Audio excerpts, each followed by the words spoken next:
estamos en el viaje de tu vida. Como verán, una edición verde.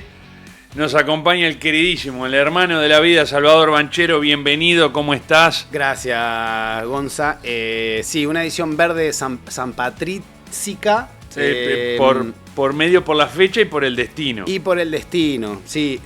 Yo te comentaba por teléfono cuando hablamos de qué viaje elegir, que es un desafío interesante para alguien ponerse a pensar cuál es el viaje de tu vida, porque uno por lo general tiene muchos viajes de su vida, o todos los viajes tienen una implicancia diferente y es difícil como elegir uno sobre otro. Pero en este caso tiene el doble desafío de que muchos de los viajes que yo he hecho, los he hecho contigo. Entonces dije, yo no sé si te voy a poder sorprender demasiado, porque me gustaría elegir este, que es un viaje que para mí es iniciático en un montón de aspectos y es muy importante, y además determina mi vínculo con ese lugar al que después fui muchas veces más, pero que lo vivimos juntos. Más allá de que yo sé que si bien compartimos mucho de ese viaje juntos, también es verdad que por momentos no, porque yo logré disociarme, bueno, no sé, en algún tipo de estructura extraña donde yo me desdoblaba de mi personalidad. Vos ya con tus estudios de casi psicólogo podrás determinar qué era lo que básicamente me estaba ocurriendo. Vaya a mí, a saber, qué tipo de patología, no es fácil, ¿verdad? No es fácil esto. Pero que hizo que muchas veces no fuera yo el que estaba ahí, sino otro, muy parecido a mí, pero a la vez muy diferente, ¿no? Sí, que fue apodado por un Pablo Aguirrezábal. Sí. Como Jack Temple. Jack Temple, un poco en honor, ¿verdad?, a medio como que el coto de casa de este personaje por donde se movía, que era en el distrito de Temple Bar, donde además está el bar homónimo histórico de la ciudad de Dublín. Una suerte de Jack el Destripador, digamos. Algo así, podría ser bastante más benévolo. Sí, igualmente, por suerte, sí. Porque si no hubiera sido complicado. Sí, bastante. Porque si no hubiera sido complicado.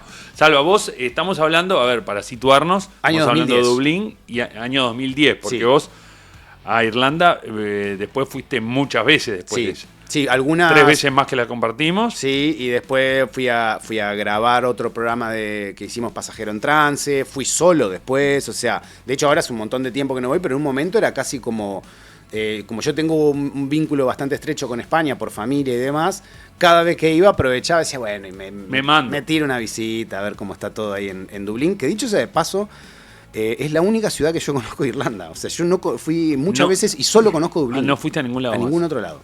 No, a ningún otro lado. Solamente conozco Dublín. Pero creo que la conozco bastante bien. Sí, a esta altura. Eso sí. Por lo menos en los pubs. Sí, las calles, los barrios. Porque también te diría que la primer mitad de mi vínculo con esa ciudad tuvo una vida muy parecida a una estrella de rock, ¿verdad? Que vos compartiste conmigo, hablamos de hoteles de 5 estrellas como piso, porque llegamos a concurrir a un hotel de 6 estrellas, cosa que yo desconocía que existía, sí. Pero también habitamos uno, un trato muy preferencial que no es el que tuve las últimas veces cuando fui por la mía. Claro, porque convengamos, o por lo menos va con la primera contextualización, sí. Que este viaje fue patrocinado por una marca de licor. Sí, de whisky concretamente, que nos lleva, ¿verdad?, a hacer el programa a Dublín en el contexto de algo hermosísimo que es el Jameson Global Broadcast, que básicamente juntan a programas de radio. En ese momento eran programas de radio, después se sumaron influencers, youtubers, demás. Y ahora vaya a saber. No sé qué. Gente haciendo TikTok en la destilería. Seguramente. Pero en ese momento juntaban programas de radio de distintos países del mundo durante 3 días en fecha de San Patricio para contar la experiencia de la ciudad y de esas festividades a cada uno de los países de donde venía y de donde transmitía. En una movida de marketing, digamos, que a mí me impresionó muchísimo por la lógica que tenía. Yo recuerdo hablar con gente de la empresa con la curiosidad de cuánto valía todo eso, y recuerdo que me dieran, no me acuerdo la cifra exacta, pero me acuerdo que era una cifra enorme, que a mí me impresionó, como diciendo, ¿les vale la pena? Y esta persona me dice, mira, con eso nosotros pagaríamos 1 segundo de publicidad en Fórmula 1. Y sin embargo, por ese valor, nosotros estamos trayendo a los programas de radio referentes de esta cantidad de países, hablándole directamente a un público que no me acuerdo, pero era como si te dijera de 100 millones de oyentes entre todos los programas, sumados todos los programas, las audiencias de todos los programas, y a través de los propios programas que elige ese público. O sea, no somos nosotros. Es una jugada brillante, básicamente. Sí, qué caro el segundo de Fórmula 1 igual también, ¿no? Sí, yo sospechaba que era caro el segundo de Fórmula 1 igual, pero... La idea, yo estaba pensando en poner el logo el camarota. El camarota. Sí, en el alerón de algún de YouTube. Y yo no sé. El arroba en alguno. Bueno, con esta data capaz que te sirve más traer a otros colegas, ¿verdad? Acá para que pasen 3 días en un hotel. La verdad que me dejas helado. Sí, digo, sí, es bastante caro. Es bastante caro. Así que bueno, y en ese contexto es esta primera ida a Dublín. Sí, exacto. Y después tiene un contexto personal. Personal. Que es que yo había tenido, antes de ese viaje, digamos, no una, sino 2 rupturas amorosas. Sé que suena raro, porque uno dice, ¿cómo puede uno tener 2 rupturas amorosas? En tiempos de triejas. Salva, no era el caso tampoco. Te dejaron, estabas en una trieja y te dejaron las otras 2 personas. Claro, no. Es dolorosísimo. No era, te dejan los 2 y se van juntos ellos. No era el caso y ni siquiera fue a la vez. Fue como una atrás de la otra, pero en muy poco tiempo, digamos. Y la última... fue como literalmente un día antes del viaje, ¿no? Al borde de que te dejen en el aeropuerto. Una desilusión amorosa, digamos, nada más que eso. No es que... No es que llegaste a tu casa y no había nada. No, ni venía de ni siquiera venía de una pareja, digamos, en ese caso. O sea, era una desilusión amorosa que a mí me tenía... ¿Te entusiasmaste? Sí, emocionalmente frágil, ¿está? Entonces yo en ese contexto me voy al aeropuerto, después de dormir casi 24 horas seguidas, digamos, por la necesidad de tengo que resetear. Yo llego al aeropuerto, embarcamos rumbo a esta aventura y tengo el recuerdo bastante vívido en mi memoria de ir a la mitad de camino, porque me acuerdo que en esa época no era tan común que las pantallitas, primero que todos los asientos tuvieran su pantalla, no en todos los aviones pasaba eso, y que las pantallas tuvieran como ese mapa de GPS donde que te va mostraba diciendo por dónde vas, para matar la ansiedad. Exacto. También sirve. Y me acuerdo que... Uno se da cuenta que ya está medio loco ahí en el avión cuando lo vas mirando todo el tiempo. Sí, a ver cuánto avanza. Si estás en el medio del océano, ¿qué te importa? ¿Qué te cambia? Y me acuerdo que ya todos ustedes dormían es un vuelo transoceánico, nocturno, y yo veo en el mapa que estábamos a mitad de camino. Y yo seguía como doliente, ¿viste? O sea, estaba emocionalmente muy abajo. Y me vino así como una especie de impulso de decir, che, esto no puede ser. O sea, yo me estoy yendo a un destino que me muero de ganas de conocer, que hacía tiempo que quería conocer, con mis amigos, con nuestro programa de radio, que, no sé, unos años atrás soñábamos con poder hacer un programa de radio y estábamos yendo a hacerlo a otro continente, a otro país. O sea, era realmente algo que valía mucho la pena compartir y celebrar, y yo me di cuenta de que no podía permitir que esa fragilidad emocional atravesara esa vivencia. Entonces tomé la decisión de yo tengo que cambiar esto, no sé bien cómo, pero tengo que cambiar esto. Y cuando llegamos a Barajas, que era el lugar donde hacíamos la escala, era una escala larga de 5 o 6 horas, me acuerdo que nos fuimos a caminar con el Pelu por ese aeropuerto, que el aeropuerto de Madrid tiene la zona de tránsito, es como un shopping, es muy grande, entonces tiene un montón de tiendas, qué sé yo, cosas. Y entramos en una, no sé bien qué era lo que estaba buscando el Pelu, y yo vi un sombrero. Y me acuerdo que le dije al Pelu, si eso vale menos de 100 euros, yo me lo voy a comprar. Porque yo vi en ese sombrero la posibilidad de una salvación, la posibilidad de ser otro. Un sombrero terapéutico. Como un sombrero terapéutico, ahí está, como la máscara de Jim Como Carrey. el osito del mono. Sí. El mono de peluche. Era mi sombrero de apego. Pero además de ser mi sombrero de apego, me abría la puerta a ser otro, que era lo que yo necesitaba en ese momento, olvidarme de mi contexto, de mi realidad inmediata. Yo te agradezco, Salvo, ahora, yo soy muy abierto, pero por suerte fue un sombrero y no un vestido. No, porque para nosotros hubiera sido raro. Hubiese sido, sí, hasta tal vez el sombrero. Yo sé que me hubiesen bancado, pero hubiese sido por lo menos chocante raro, para viste, ustedes. Que bajaras de vestido de mañana. No, fue un sombrero. Y me acuerdo que pregunté cuánto valía el sombrero y valía 12 euros. Entonces me lo compré, me lo puse y yo dije, con este sombrero yo soy otra persona. Cuando use este sombrero, soy otra persona. Y ahí empecé como a generar una personalidad paralela que nada tenía que ver con la mía, ¿verdad? Era básicamente como una suerte de personalidad a la que se le abrían todas las puertas, todo le salía bien, sí, era y como... que yo tengo que acotar algo que capaz que no es tan lindo. Sí. Pero ese alter ego tuyo, Jack Temple, sí, no era tan amigo de nosotros. No. Yo eso, con el tiempo me di cuenta de que eso era así. Sí, Salvo era mucho más amigo de usted y Jack Temple. Sí, Jack Temple. Por momentos nosotros entramos a sentir que le dábamos vergüenza. Sí, Jack Temple cada tanto nos subía. Se ausentaba del grupo. Se ausentaba y como que era medio esquivo de Yo creo nosotros. que tiene, eso sabes que con el tiempo pienso que debería tener que ver con que ustedes le recordaban mucho a Salva y Jack Temple no quería hacer Salva. No quería, claramente. Quería otra cosa.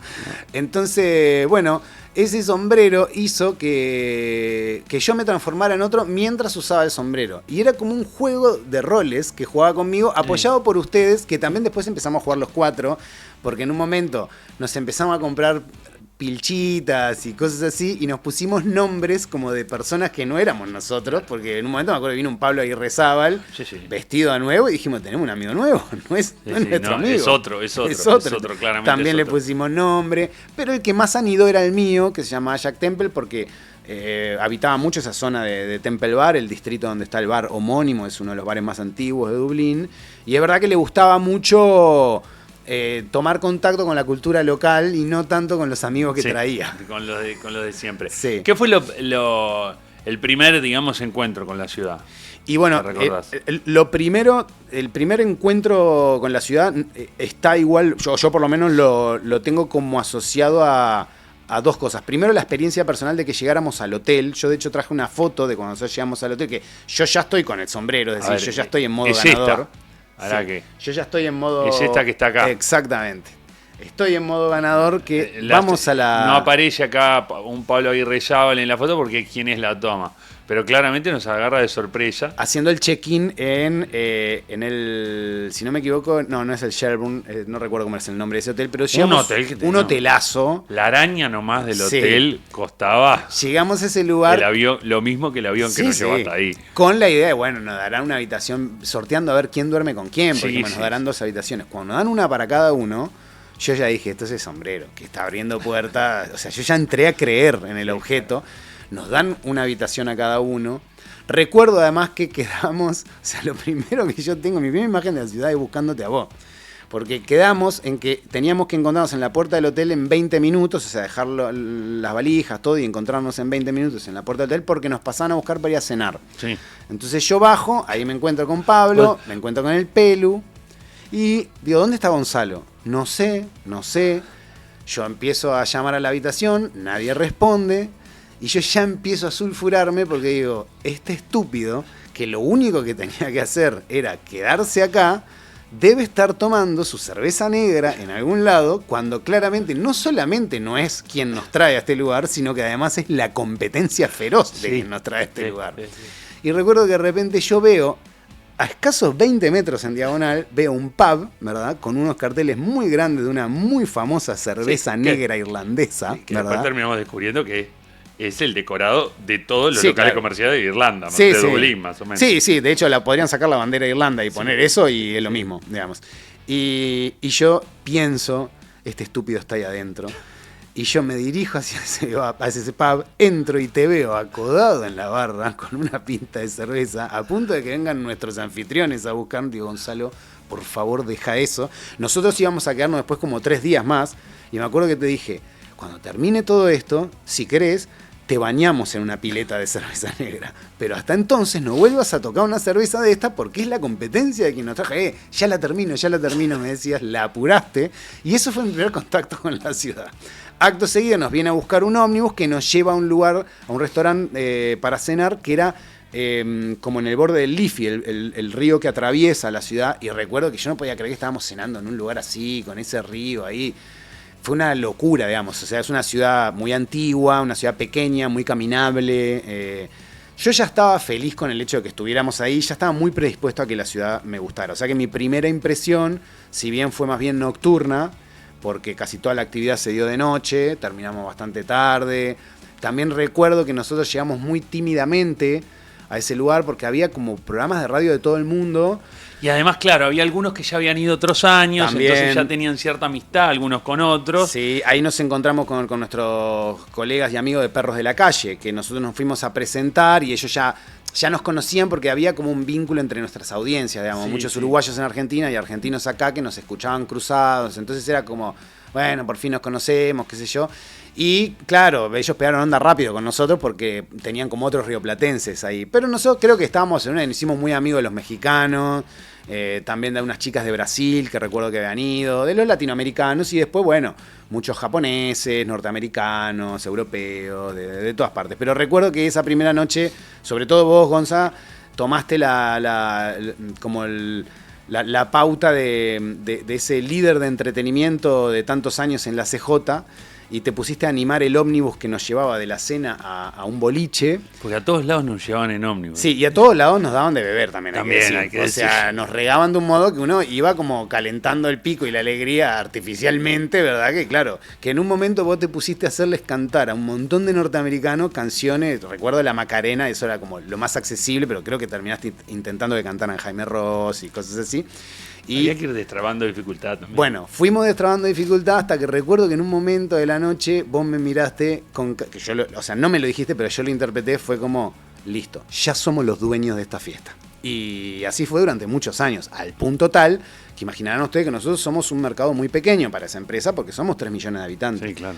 Y los tipos todos los años, o sea, antes de armar cualquier cosa, decía, lo único que tenemos seguro es que vienen estos muchachos de Uruguay. Y todo lo demás lo construimos alrededor de eso porque esta gente... Los premios que nos daban, no sé dónde los tengo. Nos hace la fiesta. Y realmente le amenizábamos la fiesta. O sea, y tengo el recuerdo de Andy Kundesov que nos decía, antes de que llegaran ustedes, esto era como un evento de gente que venía y sacaba fotos y qué sé yo, me dice, y después que llegaron ustedes y los mexicanos, porque también los mexicanos llegaron bastante alto al piso, esto se transformó en otra cosa mucho más divertida. Así que entramos tímidos, como haciendo, digamos, honor a la tradición uruguaya cuando se juega visitante. Sí. Respeto, no somos más que nadie, pero tampoco somos menos.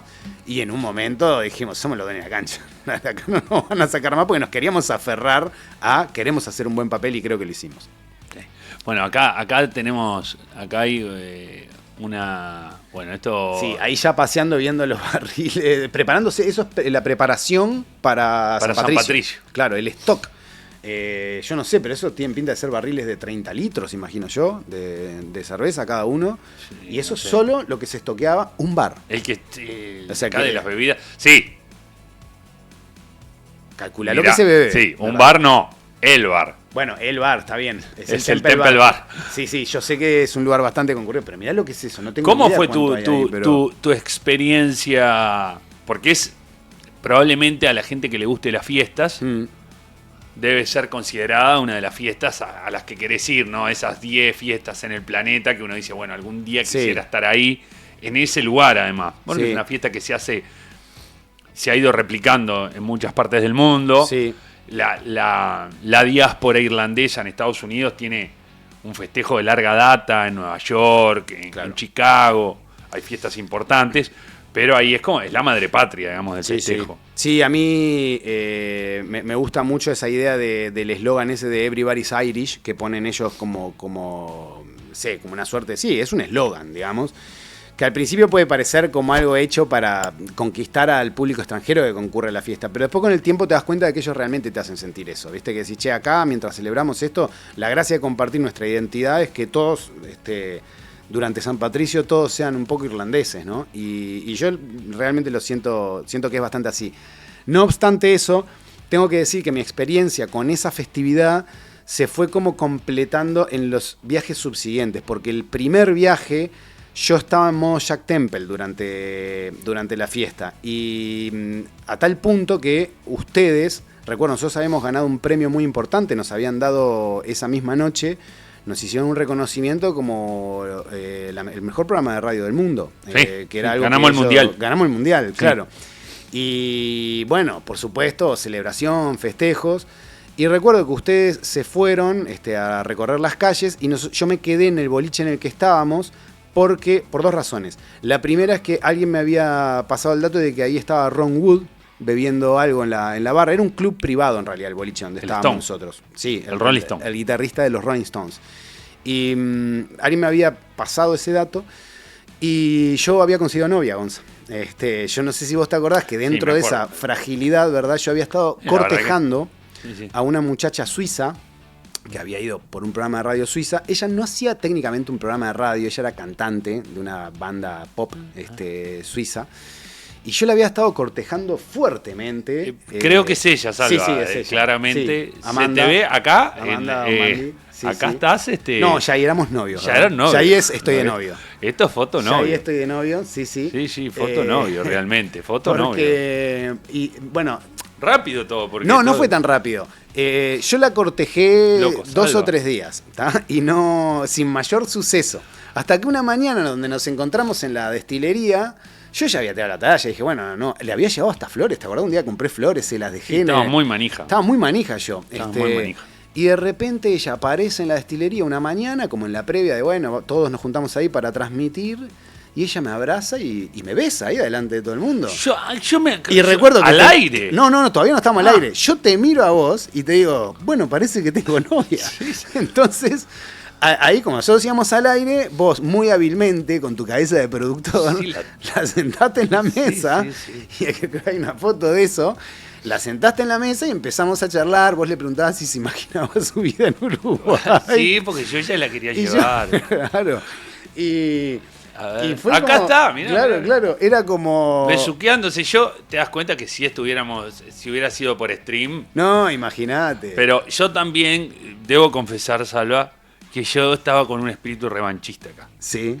Sí, quería que la otra pérfida viera que vos ya habías rehecho tu vida. Rehecho mi vida. No le estaba acá en estudios, ¿te acordás? De hecho, habló con ella. Sí. ¿Te acordás que no. le hizo preguntas y todo? No. La otra. Ah, vos decís la que me había dejado a mí. Como un trapo de piso. Como un trapo de piso. Sí, no sé ni si se enteró. Bueno, pero yo quería que se enterara. Yo quería que se enterara. No, igual fue una noticia que recorrió el mundo, ¿eh? Sí. Porque en un momento, ella tenía... La Suiza de América y la Suiza. Y a la Suiza. La original. Ella tenía videoclips, porque tenía o sea, era como una especie de Spice Girl suiza, digamos. Una cosa así, que había empezado su carrera solista después de su banda. Entonces nosotros al aire empezamos a indagar en esos videoclips y, claro, empezamos a contar de ellos al aire y la gente en Uruguay empezó como a entrar a los videoclips. Claro. Entonces yo recuerdo que por la noche ella me preguntaba, me dice, ¿qué dice acá? Entonces me pedía que le habían llenado de comentarios, pero de YouTube. Además nuestra audiencia. Claro, y yo me daba cuenta, decía, yo no le puedo traducir mal porque, o sea, alguien va a conseguir que le traduzca lo que diga ahí. Entonces yo le leía exactamente todo lo que decía. Y recuerdo que ella me dice, ¿esto te puede traer un problema a vos? Con la prensa allá, y yo recuerdo decirle, vos no te hagas problema, yo de eso me encargo. Sábado Show te hace mierda. Yo me encargo de eso. Te agarra. Yo creo que ella estaba convencida de que le había tocado en el bingo una suerte de Mick Jagger. Y yo no estaba dispuesto a que ella se desilusionara, o sea, le seguía ese tono. Y bueno, no es menor lo de Mick Jagger. Claro, porque en ese boliche... Está como en el relato, nos sobrevuelan los Stones. Sí. Porque hoy lo decías, los hoteles donde estábamos contrato de Rolling Stone. Sí, total. Y acá... El bar de esa fiesta, el bar donde nos llevan a esa fiesta, que ustedes terminan recorriendo la ciudad y que yo me quedo porque estaba Ron Wood. Y yo quería mi foto y mi charla con Ron Wood. Entonces me quedo en una mesa con la chica de Suiza, con 2 mexicanos y con un par de norteamericanos, ¿no? Y entonces en eso estábamos ahí en la mesa, qué sé yo, compartiendo, y en eso llega una de las chicas que trabajaba para la producción de Jameson, que estaba al tanto de que yo tenía ganas de saludar a Ron Wood. O sea, tu banda, los Stones, ¿no? ¿Cómo? Tu banda, los Stones es tu banda. Sí, es la banda de tu vida. Sí, yo creo que podríamos decir la banda de mi vida. Entonces me hacía bastante ilusión, digamos, conocer a ese ser humano. Y se acerca a la mesa y me dice, Salva, está Ron Wood en la barra, si te querés acercar. Y recuerdo que yo en ese instante dije, es una oportunidad única de hacer un chiste, ¿no? Entonces dije, ok, le digo yo, adelante de todo el mundo, decile que si quiere sacarse una foto conmigo, es ahora, porque yo en 5 minutos me estoy yendo. Y yo veo que los demás... Yo quiero decir, pero nosotros que teníamos que lidiar con esto, desde que se puso el sombrero... Sí. Era eso. Exactamente, era eso. Entonces, quería entrar a las tiendas de ropas de miles de dólares. O sea, vivía en un mundo paralelo, totalmente paralelo. Creo que estabas medio psiquiátrico, Salva. Por suerte, yo creo que sí, pero me salvó. Sí, te salvó. Porque le digo, bueno, y cuando digo eso, veo que las risas, o sea, veo unas risas y veo como también una reacción de, ¿estará bien este muchacho? Sí, claro. Entonces yo redoblo la apuesta y le digo, mira, ¿sabes qué? De hecho me estoy yendo ya, le digo. Y me levanto y le doy la mano a la suiza y le digo, ¿nos vamos? Sí, nos vamos, me dice. Y se fue. Y nos fuimos, entramos a caminar. En el medio recuerdo que bajando la escalera de ese lugar, ni lo veo a Ron Wood, me encuentro con Andy Kuznetsov, que me hace un comentario de te está yendo, bandido. Le digo, créeme que me tenía que pasar esto a mí. O sea, yo vengo muy delicado y me tenía que pasar esto a mí. Andy sí se sacó la sí foto. Se sacó, no, sí, fue. Después me hizo todo el cuento. Sí, que prácticamente. Que lo puedo hacer acá. Casi tuvo que. Sí, se vio en un momento al otro día. Me dice, ¿cómo te fue? Bien, Barro. Le digo, ¿cómo te fue a vos? Bien, me dice. Estuvimos con Ron Wood. Ah, ¿lo vieron? Sí. Andy había ido con una pareja que tenía en ese momento. Y dice, sí, nos acercamos, nos sacamos una foto. Y en un momento viene la novia de Ron Wood, que en ese momento recuerdo que era una brasilera de 20 y algo de años. Un Ron Wood que ya había pasado los 60, digamos. Y se acerca a la novia de Andy y le dice, che, dice Ronnie, si querés venir al balcón a fumar. Una sequita, ¿no? Y entonces la que era pareja, todos los cuentos que nos hizo Andy en su momento, dice que le dijo, mira, yo te agradezco mucho, pero estoy con mi pareja acá. Y entonces ella se va, habla con Ronnie, vuelve y dice que vengan los dos si quieren venir. Le digo, ¿y fuiste? No, Salva, me dice, no fui. Le digo, ¿pero cómo no vas a ir? No, me dice, es un ranitón. Me dice, yo voy a ese balcón, ¿y con qué lo paro después? Dice, me achura a mí, achura a mi novia, a la novia de él, a los mozos, a los señores pasan por la calle. Es un ranitón, no está acostumbrado a que le digan que no. No, claro. Y bueno, yo ni siquiera pasé cerca de Ron Wood, pero me di cuenta de que ella estaba en ese plan de claro, estoy acá con una suerte de estrella. Por supuesto que yo alimenté fuertemente. Me acuerdo que íbamos por la calle, rumbo al hotel. Yo estaba con mi remera de la selección de Irlanda, una remera preciosa que la tengo puesta en una de esas fotos. Y me para un muchacho de la calle, o sea, un muchacho que vivía en la calle. Y me pide fuego, ¿no? Entonces yo le doy fuego y él medio que con un gesto un poco duro me increpa que por qué yo tengo esa remera. Y yo no sé si vos te acordás que Irlanda había quedado afuera del Mundial por una mano de Thierry Henry. Queda afuera con Francia en una jugada, digamos... Sí, dantesca. Doble dribbling le podrían haber cobrado. No había VAR, había VAR, pero bueno, queda muy injustamente Irlanda afuera. Y nosotros ya sabíamos que jugábamos contra Francia. Entonces le digo, porque yo vengo de Uruguay, que es el país que va a vengar que Francia lo dejara afuera. Y el tipo me abraza, ¿no? Todas las respuestas tenías, ya estábamos muy claritos. Tenía el sombrero. Tenías el sombrero. Entonces... Todas. A mí nunca se me hubiera ocurrido, realmente. El muchacho de repente ve que Amanda tenía nuestro trofeo de mejor programa de radio del mundo. Entonces le pregunta, ¿y eso qué es? Le dice, este es un trofeo de radio porque él tiene el mejor programa de radio del mundo. Le dice, y me mira a mí, la mira a ella y le dice, ¿y vos qué te ganaste? Y ella le dice, yo me lo gané a él. Y me abraza a él y yo dije, listo, hoy me tocó a mí. Hoy hay un día en la vida que te toca a vos. ¿Cómo no? Y hoy me tocó a mí. ¿Viste? Y yo era plenamente consciente de eso. También era consciente que yo me sacaba el sombrero y volvía a la realidad. Sí, pero mientras durara... juntar pucho en la parada de los hombres. Claro. Mientras durara yo lo iba a asegurar.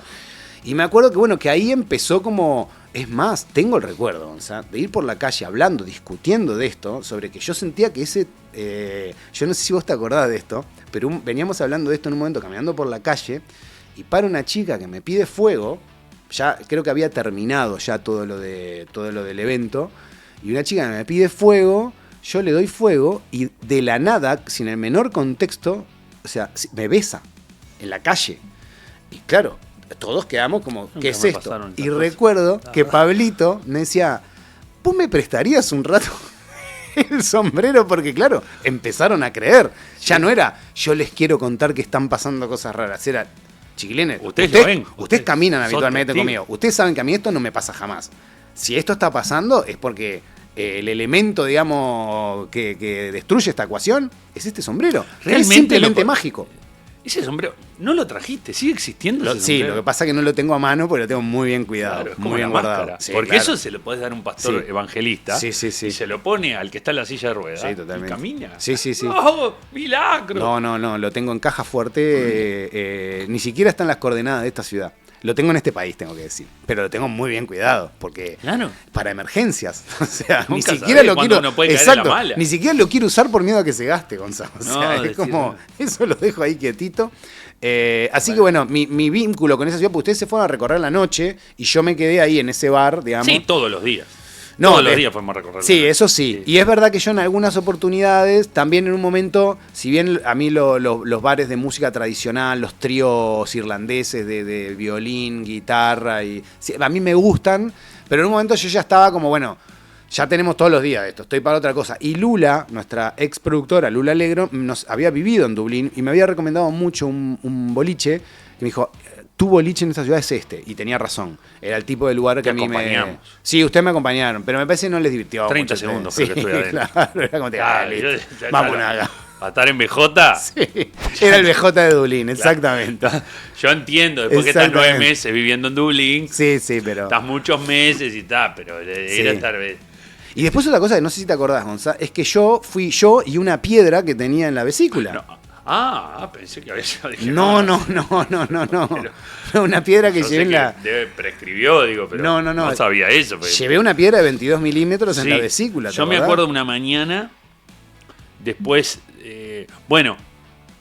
fuimos a comer Sí. en la Johnny Rocket. principal avenida, claro. Sí, yo cada Ahí vez que veo un Johnny conocimos- Rocket- ahora hace poco vi uno y me dolió la panza de solo mirarlo. o Porque es un local de hamburguesas que después Johnny Rocket estuvo una Sí. pasada por nuestro país Creo que sí. muy fugaz, Sí. ahí en Punta Carretas, pero nosotros no lo conocíamos. No, grande Entonces vimos un Burger King, un McDonald's y en el medio un Johnny Rocket. Dijimos, vamos a parar. sea, Si esto está acá y vive, sí, es porque por tiene algo que ser es. muy bueno, claro. Porque están tres gigantes. O Y sea que- entramos. Sí, yo venía, o sea, a mí los médicos me acuerdo habían que dicho... no te podías levantar al No, otro los día. médicos me habían dicho, mira, trata de evitar las grasas, esto, aquello. Le dije, mira, voy a una festividad donde se toma mucho alcohol. Me dice, no, eso normal, digamos, pero el punto es las grasas, las frituras. Yo venía bien realmente con esa dieta, hasta que en un momento me tenté demasiado con la hamburguesa y al otro día estuve todo un día, que creo que coincidió con el día que vos te fuiste a, Sí. a los Que el acantilados. otro día, no llegué a los acantilados. llegaste, pero que te fuiste. A la ciudad que llegué, es la ciudad originaria de donde se arrancaron los cranberries. Mirá vos. Limerick. Mirá. Bueno, y además, digamos, de que yo siento que ese viaje inaugura mi vínculo con ese lugar al que fui muchas veces. Viste, yo nunca tuve, como en ese lugar, viste la sensación esa que tiene la gente que te dice, no, porque seguro vos viviste otras vidas en este lugar, o fuiste no sé qué, o qué sé yo, como con esos vínculos emocionales, ya sea con una profesión, con un lugar, o con cualquier cosa. Yo nunca tuve eso, la verdad. Pero sí reconozco que me llamó mucho la atención como lo cómodo que yo me sentía dentro de ese lugar, ¿viste? Era llamativo para mí, y no solo era llamativo para mí, fue muy llamativo cuando la gente me hacía notar eso, o sea, la gente de ahí me hacía notar que yo encajaba como muy bien con ese lugar, ¿viste? Entonces eso fue como alimentando la idea de, che, yo no sé bien cuál es mi vínculo con este lugar, pero sé que que es un lugar muy importante para mí, que yo todas las veces que pueda voy a seguir viniendo porque estoy bien ahí. O sea, es un lugar que me siento a gusto. Y después generó otro vínculo determinante con mi vida, que es que a mí me interesaba mucho ver lo que hacía Jameson en ese lugar, porque era realmente muy interesante, no solo esa movida de reunir a todos los programas de radio, que tenía además un porqué, y es que el viejo John Jameson, el fundador de ese whisky, tenía un lazo familiar con Marconi. El tipo inventó la radio, claro. Entonces por eso es que hacían eso. Y yo alucinaba porque decía, che, ¿cómo no cuentan más esto? Era como un homenaje a ese vínculo familiar, decir, bueno, lo hacemos con la radio. Me interesó mucho como su visión de cómo trabajar una marca. Y años después terminamos desarrollando con Alvarito Aniano, que también fue un montón de veces a Dublín por la misma razón, nunca con nosotros, pero fue, digamos, varias veces. Como barman, en las invitaciones que hacen a bartenders. Exacto, a bartenders. Hemos hablado un montón de veces, nosotros ya hace casi 8 años que tenemos una empresa de bebidas donde desarrollamos y trabajamos marcas.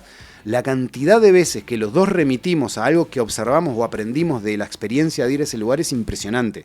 Entonces también desde ese lugar para mí es como algo iniciático. Es decir, che, yo me llamaba la atención y aprendí mucho mirando lo que hacen, porque también ahí tenemos oportunidad de hablar con mucha gente de los que tomaban grandes decisiones en esa marca. Algunos los hacíamos hacer cosas increíbles, ¿verdad? como cerrar bares directamente, cualquier cosa les hacíamos hacer. Pero bueno, nos trataban muy bien porque realmente nosotros le amenizábamos mucho la fiesta y por esa razón nos seguían llevando, ¿no? Así que es un lugar que en un montón de aspectos termina como disparando a cosas que tienen que ver con mi vida en ese lugar. Y de hecho, así como me pasa con Madrid, que yo sé que es distinto porque es un lugar donde yo viví de chico y después... Claro, viviste muchos años. Viví un tiempo de grande, que es como un lugar que a mí me gusta que conozcan mis afectos, porque bueno, este es un lugar que tiene mucho que ver conmigo. Entonces, si puedo compartirlo con amigos, parejas o lo que sea, lo hago.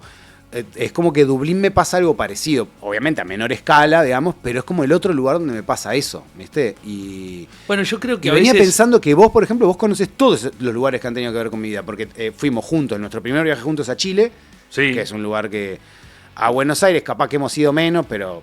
Sí, pero bueno, Buenos Aires. Sí, es Buenos Aires, Madrid y Dublín también. Sí. Mirá que hemos recorrido nosotros, ¿eh? Sí, sí. Hemos recorrido lugares, así como bobeando. Unos cuantos. Sí. Claro, y además yo creo que a veces, no sé qué te parece, pero cuando uno llega medio roto a algunos lugares. Sí. Y te rescata el lugar. Te rescata, claro, se genera algo sí, fuerte, como un lazo, como que la ciudad te salvó. Sí, porque exacto. Uno puede ir con amigos, familia, lo que sea. Pero hay algo ahí 100%. de que el lugar como que te rescata, ¿viste? 100%. Yo, por un lado, tengo clarísimo que lo que a mí me salvó en ese momento fueron las experiencias que viví junto a mis amigos, pero hay una parte irracional mía que se lo asigna el lugar. ¿Entendés? Que dice, vos, esta ciudad a mí me quiere, ¿viste? O sea, me trata bien, me abriga, me arropa, me dice, vos vení acá que vas a estar bien, ¿viste? Yo sé que eso no es así, sé que eso fue así porque estaba con ustedes. Pero hay algo como irracional mío que quiere pensar que la ciudad tiene como su entidad propia y que le cae bien y vos acá estás con... No, y después la fuiste descubriendo, hoy decías, sí, en los sucesivos viajes fuiste sí, descubriendo otros rincones de la ciudad que tiene... La otra Dublín, digamos, la no la Dublín de ese glamour que nos tocó a nosotros, porque además no es una ciudad muy glamorosa, que es una de las cosas que a mí me gustan de ese lugar. Mirá, uno de los recuerdos que yo tengo, que no fue de este primer viaje, pero que yo en este primer viaje ya sentí eso, y después, 2 o 3 años después, tuve una experiencia que es bien cortita y es como bien chota, pero que para mí es muy gráfica de lo que es ese lugar para mí. Habíamos ido a un hotel 6 estrellas, el Shelbourne, que es un hotel donde se había quedado hace unos días Obama, de hecho, o sea, es un hotel victoriano que es una locura realmente. En esa oportunidad habíamos compartido el viaje con Pablo Fabregat. Sí.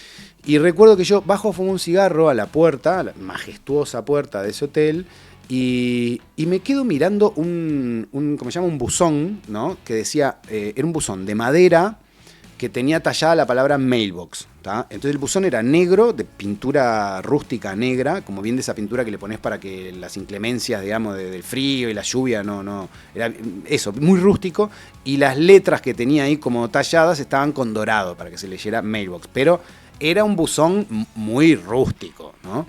Entonces a mí me llamaba la atención porque contrastaba con lo pomposo que era ese lugar, ¿no? Entonces le pregunto al señor que estaba de galera y guantes en la puerta, le pregunto por qué ese buzón era así, ¿no? Y el tipo me dice, ¿así cómo?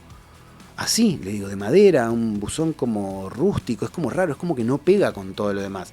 Y el tipo lo mira, lo vuelve a mirar, me mira y me dice, no sé, ¿por qué es un buzón?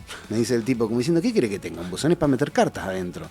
Y yo te juro que dije, eso es exactamente este lugar. O sea, es como gente que tiene una seguridad, están muy seguros de ellos mismos, no se creen más que nadie, pero tampoco se creen menos que nadie.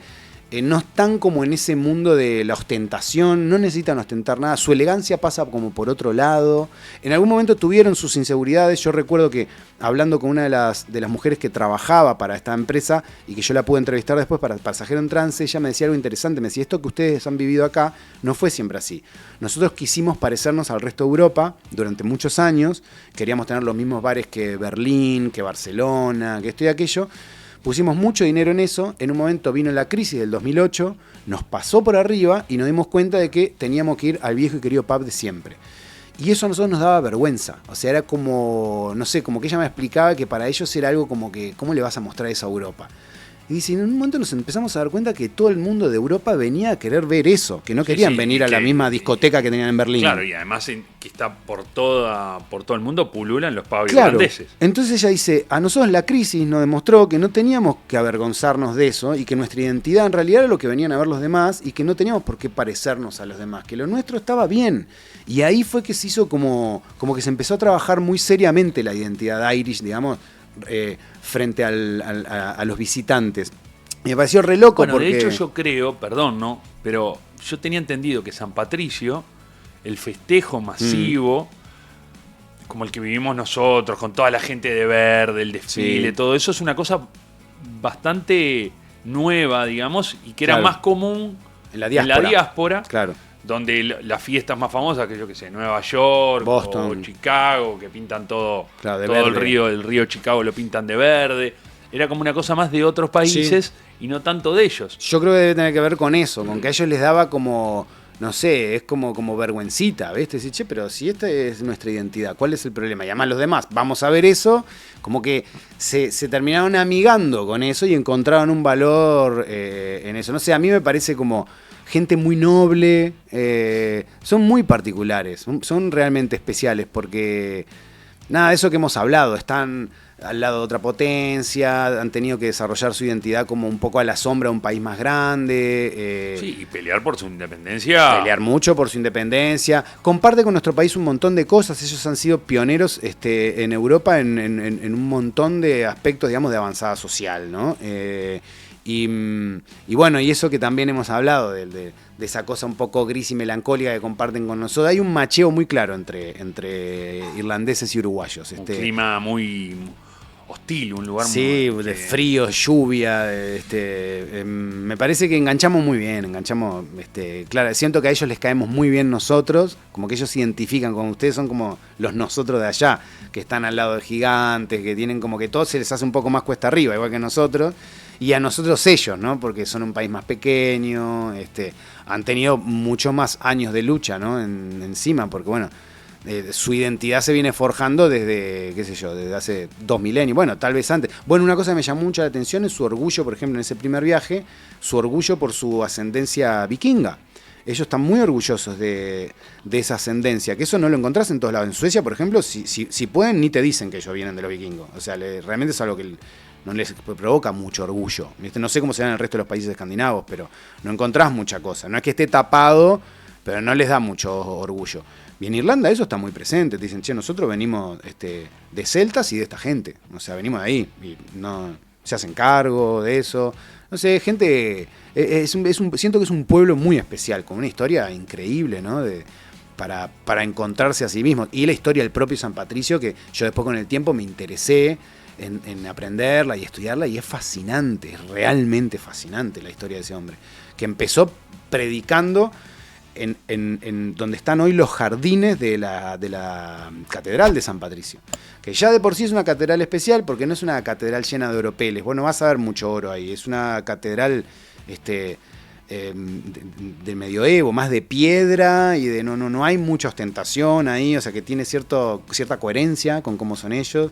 Y bueno, y ahí ahí el tipo hacía su prédica, un tipo que había sido capturado, digamos, por las tribus celtas, y el tipo como que en el corazón del enemigo, por decirlo de algún modo, empezó su prédica y terminó, bueno, evangelizando, y sí, es uno de los países. Claro. Y de ahí el cuento del trébol, y ese trébol que es tan famoso, ¿no? Porque él explica la Santa Trinidad con un trébol, porque claro, decían, pero ¿cómo una cosa puede ser 3 al mismo tiempo? Y el tipo toma un trébol y dice, ¿cómo este trébol? De 3 hojas. Exacto, de por 3 hojas. El trébol que representa Irlanda es de 3, digamos, porque es el Padre, el Hijo y el Espíritu Santo. Y yo calculo que acto seguido debe haber dicho San Patricio, perdón si no la rompí con esto, pero yo lo voy a celebrar con un trago, y se hizo un fondo blanco, y a partir de ahí dijeron, che, hay que celebrar esto bebiendo y brindando. Muy bebedores San Patricio, qué bueno, porque si alguien quiere ir, después de las 12 dan bebida, ¿no? Sí, Antes de las 12 no dan bebida porque la gente tiende a emborracharse un poco más de la cuenta ese día. Sí, un poco bastante. Se toma bastante, digamos. Sí, pero es algo que ya también está naturalizado. Yo no sé si te acordás, a mí me impresionó mucho en ese primer viaje que vi un policía, 2 policías en realidad, que estaban llevando como... te llevan como si fuera el hijo. ¿Viste? Claro, como arrastrando a una persona que no se podía ni parar de la borrachera que tenía. Y los policías, lejos como de enojarse, se reían, como diciendo, pero ¿cómo te puedes haber emborrachado así, mijo? ¿Viste? Y era como, a ver, y lo llevaban como si fuera el hijo, ¿viste? Decís, che, tienen que hacer esto con un montón de seres humanos hoy, pero es que realmente hay un espíritu de fiesta ahí, ¿viste? Y de, bueno, listo, se pasó, no pasa nada, ¿no? Es como... no es el fin del mundo. No es el fin del mundo, no. Eso me parece que también son cosas a las que no estamos muy acostumbrados a ver, qué sé yo, ¿viste? Uno dice, uy, mirá, esta persona está realmente tirada en el piso o está...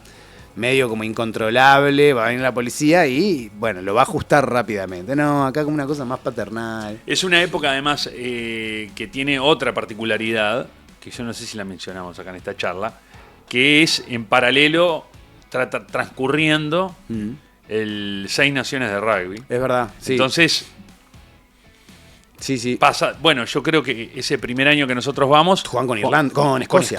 Sí, me acuerdo perfecto. Entonces, si ya era pintoresco estar en San Patricio ahí, sí. Con ese partido era doblemente pintoresco porque estaba toda la hinchada de escoceses con sus kilts, sí, claro. Desde señores de 70, 80 años, todos vestidos como si fueran un casamiento, con su pollera, con 5 grados, ¿no? Uh-huh. A jóvenes con sus kilts, también con las Caterpillar, digamos, con otro aspecto, pero con pasacalles que decían bienvenidos hermanos escoceses, sí. Porque hay como un vínculo. Yo tengo la sensación de que Escocia en algún punto, o que Irlanda en algún punto es todo lo que Escocia quiere ser y no puede. Pero bueno, también les han preguntado a los escoceses y decidieron que no, así que ahora claro. Calavera no chilla, pero son un poco, hay como una cosa medio aspiracional de, mirá, esta gente se cortó sola. Pues es que ahora me hiciste acordar que una noche fuimos con Pablito Aguirrezábal a comer en la pizzería esa que estaba en diagonal al boliche que vos bautizaste de los vietnamitas. Sí. Que había una pizzería de esta que se compra por triángulo, por slice. Y me acuerdo que nos sentamos con Pablo y pedimos dos triangulitos. Y nos sentamos a comer y de repente vemos al lado nuestro a un ser humano que, yo no sé, yo era como el ser humano más grande que había visto en mi vida, un escocés con su pollera, su kilt, muy grande, o sea, grande incluso si pensás en un jugador de rugby, o sea, era más grande que un jugador de rugby. Y el tipo se sienta en su barra con una caja, o sea, con la pizza entera y con su pinta de cerveza, ¿no? Y los dos miramos lo mismo, como diciendo, capaz que se pidió mucho para él solo. Se comió esa pizza en no menos de 2-3 minutos, no había tocado la cerveza y cuando termina la pizza, caza la pinta y hace un fondo blanco con esa pinta de cerveza. Y me acuerdo que Pablo y yo nos miramos como diciendo, acabamos de ver a un monstruo. O sea, realmente apoyó el vaso. Sí, apoyó el vaso, se levantó y salió caminando como diciendo, bueno, ahí me espera la vida. La mona. Claro. Y nosotros éramos como acabamos de ver a Obelix, ¿no? O sea, es de verdad, existe y está acá, acaba de comerse una pizza al lado nuestro. Una cosa, y había ido, supongo yo, bueno, salvo que fuese un escocés que justo vivía ahí, imagino yo que era un fanático que había ido a ver a su selección. Sí, porque se mueve mucho. Digamos que es una época. Claro. Sí. Además, justo en la época que cae San Patricio, se están jugando las últimas claro. 2 fechas, puede pasar que se jueguen, entonces se define ahí el campeonato. Se define ahí. Claro, no, es espectacular. Son ¿Cómo nunca? Bueno, en ese momento yo no sé, vos seguramente lo sabías, pero estábamos en tanta cosa, pero ¿cómo nunca fuimos a ver un partido ahí? Es que es muy difícil. No, me imagino que no debe ser muy ir caro, a la boletería y conseguir entrada. Porque además lo que pasa, como el Seis Naciones son 5 partidos, no se juega de ida y vuelta. Claro. Entonces, por año te toca máximo 3 partidos de locatario. Claro. Sí, se deben ir las podés entradas. Podés jugar 2 partidos, claro. Entonces, 2 minutos. Una de dos. O llega... interés siempre hay porque Irlanda creo que desde hace muchos años es animador, digamos, del torneo. Uh-huh. No es Italia, digamos, claro, o Escocia. En de hecho, lo ha ganado en los últimos, no sé, en el 2014. Lo ganó muchas veces, sí, lo ha ganado muchas veces. Entonces... Cuando tocan partidos, y que a la hora no llega a ser un partido con Inglaterra. Claro, ¿no? Sí. O sea, las entradas salen carísimas. Sí. Estamos hablando de que capaz que te sale 1.000 euros. Sí, es el deporte popular. O sea, en Inglaterra el fútbol obviamente muy importante. En Irlanda no tienen mucha cultura futbolera. Es más, consumen Premier League, tienen una liga propia, pero me parece que no le dan mucha pelota. y su deporte es ese, y después el fútbol gaélico, Sí. que yo nunca logré entenderlo, es una cosa muy rara. Es de borracho. Es un un invento deporte de borracho. muy raro. Es de borracho que se juntan y. Sí, muy, muy raro. Y arman. Tienen Y un después par de recuerdo, cosas otra cosa que recuerdo que conocimos en ese primer viaje fue el bar más antiguo de Irlanda y presumiblemente uno de los más antiguos del mundo, que es el Brazenhead. Un bar que está abierto desde 1191 y me acuerdo de estar, que nos metiéramos ahí y hablar, porque tiene como, obviamente no todo el bar es de la misma fecha, pero la parte más antigua es un salón, que es como el más antiguo, y pensábamos, che, la cantidad de cosas que deben haber pasado en estos, no sé, siglos, ¿no? Adentro de estas paredes. O sea, acá tienen que haber discusiones que tienen que haber terminado en asesinatos, no tengo duda. miles, yo qué sé, parejas, no sé, las cosas más diversas que pueden haber, o sea, la vida. 900 años. Es un disparate, ¿no? Y nosotros haciendo cálculos con que la inmensa mayoría de los bares de esa ciudad tenían más años que nuestro país como país, ¿no? Que es algo que vos decís, claro, acá esta gente, yo no sé si es que son muy buenos conviviendo entre ellos, pero lo que es seguro es que llevan mucho tiempo haciéndolo, ¿no? También han tenido tiempo para equivocarse, para ahí es como que uno toma real conciencia y dimensión de lo que es el tiempo para una sociedad, para decir, bueno,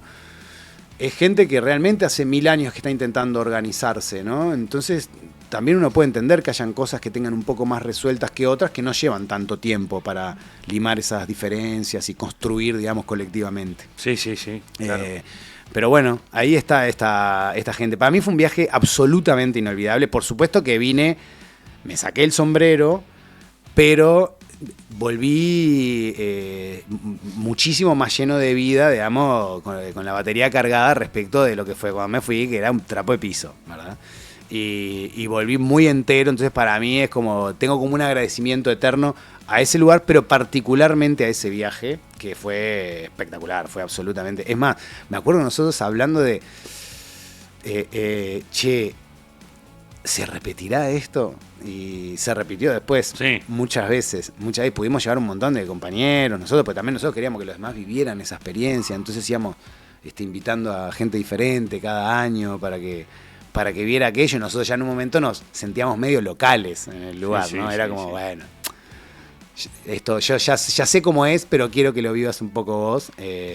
Así que bueno, yo creo que ese es definitivamente, si no es el viaje de mi vida, seguro anda muy cerca. Y ahora estamos haciendo que lo viva otro montón de gente. Tuvimos Sí. la suerte de ese primer viaje y los que vinieron después, muchos de ellos, algunas de estas cosas contarlas. Sí, porque además también nos encontramos con muchos uruguayos. ¿Te acordás que estaban estudiando o qué sé yo, un de destino, paseo por un ahí? destino común para esos intercambios que van como un año Sí. a aprender inglés. Y están ahí. Sí. Sí, es una ciudad muy vivible, realmente muy vivible, tiene unas dimensiones, digamos, similares a Montevideo. Sí, manejables. manejable, sí, Entonces, se nos hace como, me parece que a los uruguayos, particularmente a los montevideanos, como un lugar muy fácil de vivir. Entonces, bueno, es un destino ideal si uno quiere ir para aprender inglés, trabajar de distintas cosas para aprovechar y ahorrarse unos mangos y viajar, qué sé yo.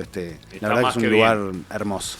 Bueno, Salva, estaría bien acá poder terminarlo con un brindis. No me avivé. Un sloncha. Sloncha. Un sloncha. Que sí. es la palabra gaélico que Te sabemos. diría que el mantra que escuchamos todos esos primeros días. Sí.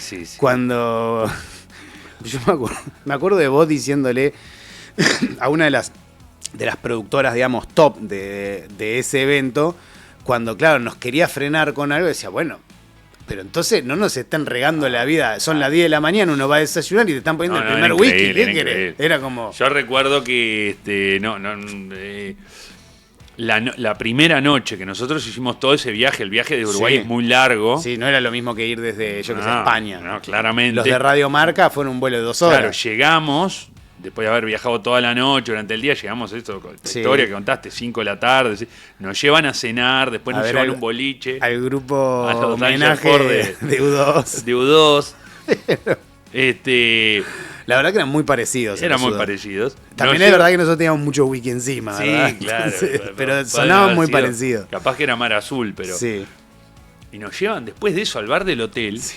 Y al otro día nos querían que nos levantáramos a las 7 de la mañana para tomar un tren. Para ir a Cork, a la verdadera destilería de Jameson, que está en el sur. La destilería operativa, digamos, porque la destilería que tienen ahí en Jameson ya es como un museo. Un museo que se puede visitar, es un paseo muy lindo. Y yo recuerdo mirarla a la muchacha y decirle, seguíamos tomando, porque en el bar del hotel nos siguieron dando de tomar. Sí. Era, vos ibas a cualquier lado y decías, dale, tomá, pedí. Sí. Y estábamos bebiendo y yo le digo, ya después de muchas horas de bebida, digo, no, bueno, esta es la última, me dice, porque mañana hay que ir a Cork. Yo no voy a ir, le dije. No hay ninguna chance. No hay ninguna chance que yo vaya. Ustedes no pueden pretender emborracharme así. Claro. Y que yo... Y ustedes dirán, bueno, te ofrecimos la bebida, no tenías por qué aceptarla. Bueno, uno no quiere ser descortés. No. Yo no pienso levantarme. Pero aparte, yo no sé si te acordás que nosotros... Yo me acuerdo que esa mañana me levanté, o sea, me desperté a la hora que era y empecé a llamarte a vos, al Pelu... Pablito sabía que no iba a haber chance de despertarlo. Che, ¿qué hacemos? Y vos me dijiste, yo no vine cagando. El Pelu me dijo, yo, lo que hagan ustedes. Y yo dije, bueno, nos quedamos, ya fue. Y me acuerdo que estuvimos todo ese día, aprovechamos para conocer la ciudad. Sí. Y un poco de culpa teníamos. Culpa. Dijimos, che, capaz que... Y cuando nos fuimos a la cena con todos los que habían vuelto de esa ida a Cork, el comentario general, porque se les había roto un tren para volver, estuvieron clavados en una estación como 3 horas. Sí, y el comentario... quiero decir que no fuimos los únicos en la noche que bebimos. No. Otra gente bebió también. claro. Entonces pasamos de, che, qué mal los uruguayos que no vinieron, a rápidamente los que la rompieron toda acá son los uruguayos, que no se comieron este garrón. Y bueno, yo creo que después vos fuiste a Cork, ¿no? ¿O no? No. Fui a la de los Cranberry. Para el norte. A Galway. No. Para el oeste. Hacia el oeste. Recto hacia el oeste. No, pero vos fuiste al norte, fuiste a Irlanda del Norte, de hecho fuiste a Belfast. Fuimos a Belfast, fuiste, fuimos a la otra Irlanda. Sí. Pero bueno, no, la verdad que estuvimos muy bien ahí, estuvimos muy bien. Y además también para marcar la pauta, mirá, vos o sea, todo bien, pero yo qué sé, no, a mí no me vas a tirar caramelo y hacerme bailar así nomás. Claro, porque también nosotros íbamos con la duda de cómo iba a ser un poco, claro. qué grado de seriedad, porque mi experiencia acá, trabajando con otras marcas a veces, es como que hay como un sentimiento de culpa por el producto que venden. Claro. Entonces es tipo, están todo el tiempo nervioso de que la gente beba. Sí, pero y vos decís, digas ¿por qué no vendés la empresa y ponés un comedor? Claro. Ponés unos caif. Vende brócoli, yo qué sé, no sé. Entonces, sí, eso no pasa en Irlanda. Teníamos la duda. Subimos al ómnibus que nos transportaba a la cena. Sí. Y nos empezaron a repartir botellitas de sí, avión. de esas mini. De las mini. Y nos decía, les voy a explicar cómo es esto, dice la mujer. Saca el craquelado. Slonja, clac. Fondo blanco. Listo, es todo lo que tienen que saber de este país. Ya conocí en Irlanda. Y me acuerdo que con Gonzalo nos miramos y decimos, bueno, me acuerdo que vos me dijiste, bueno, pero entonces no es amistoso. Dijiste, y ahí empezó, es por los puntos. Esto por los puntos. Y ahí empezó el raíz de, bueno, nos vamos a tomar en serio esto, que termina con, bueno, no termina así, pero tiene un momento contigo. ¿Ese fue el año que escalaste el árbol? O fue el otro, ya no me acuerdo. No, ya no me acuerdo. Lo que pasa es que hiciste muchas cosas, Gonzalo. Sí, Gonzalo escaló un árbol como de 15 metros adentro de un bar. O sea, un árbol raro, que hay adentro de un bar. Y que es el equivalente a escalar 3 pisos, ¿verdad? Y con un bar entero agitándolo para que se tire. Después nadaste en el río Liffey. Sí, hiciste muchas cosas. Gonzalo, lo diste todo en ese lugar. Esa ciudad te debe tanto. Te debe tanto realmente. Bueno. Y tan afectos que son, porque ellos son muy de la estatua. La verdad que no estaría mal que prefiero que estatua, no, porque después me la pintarrajean. Sí, también es verdad. No quiero que me vandalicen. Ya estuve en las paradas de ómnibus, Alba, acordate. Y me violentaron. Sí, te hacían cosas. Yo me acuerdo que te hacían cosas. Me pusieron cosas en la boca que yo que vos no querías. Imaginé. Sí, contra mi voluntad. Está bien, no vuelvas a vivir eso, Gonza. Salva. Bueno, gran viaje que compartimos, Gonza. Igualmente. Voy a ser muy fan de este espacio, porque se tocan 2 temas que a mí me gustan mucho. Las conversaciones y encima de viajes. Y vos sabés que yo además soy un gran consumidor de... yo te sigo a vos, abonado por supuesto, en tus viajes, pero me gusta, es como un contenido que a mí me gusta muchísimo. Sigo mucha gente que viaja y hace blogs y cuenta sus crónicas de viaje, pero no tengo tanto de gente que esté charlando sobre sus viajes. Bueno. Así que me vas a tener ahí como el primer gran espectador. Muchas gracias, Alita. Hasta la próxima. Y bueno, nos encontramos en la próxima. Vaya a saber a dónde y con quién. Muchas gracias. Esto es El Viaje de tu Vida. Nos vemos en la próxima.